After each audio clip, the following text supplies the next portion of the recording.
ইমাম আবু হানিফা যখন বয়স 30, যখন 30, তখন আল্লাহর নবীর সর্বশেষ সাহাবী, আল্লাহর নবীর সর্বশেষ সাহাবী।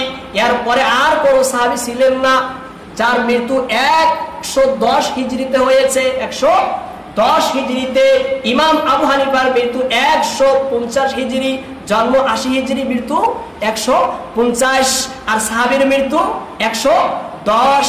তাহলে মাঝখানে রইল 30 বছর।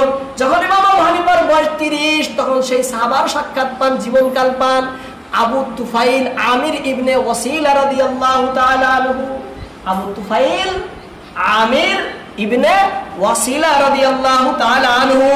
এইভাবে ইমাম আবু হানিফার বয়স যখন 13, তখন আনাস ইবনে মালিক রাদিয়াল্লাহু তাআলা আনহু সাক্ষাৎ পান, তখন তিনার মৃত্যু হয়েছে 93 হিজরিতে। ইমাম আবু হানিফার বয়স যখন 11, তখন তিনি হযরত সাহাল ইবনে সাদ রাদিয়াল্লাহু তাআলা আনহু সাক্ষাৎ পান, কারণ তার মৃত্যু 91 হিজরিতে। কততে? 91 হিজরিতে।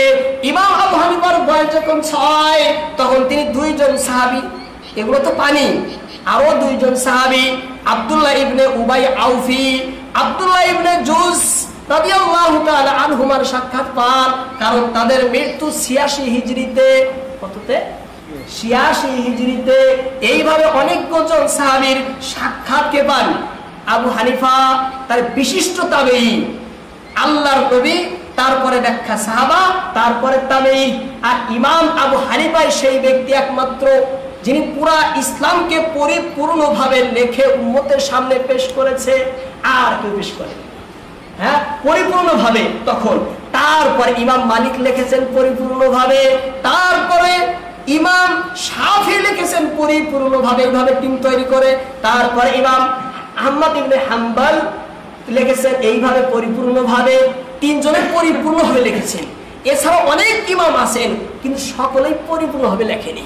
এই জন্য এই 4টা মাযহাব শুদ্ধ।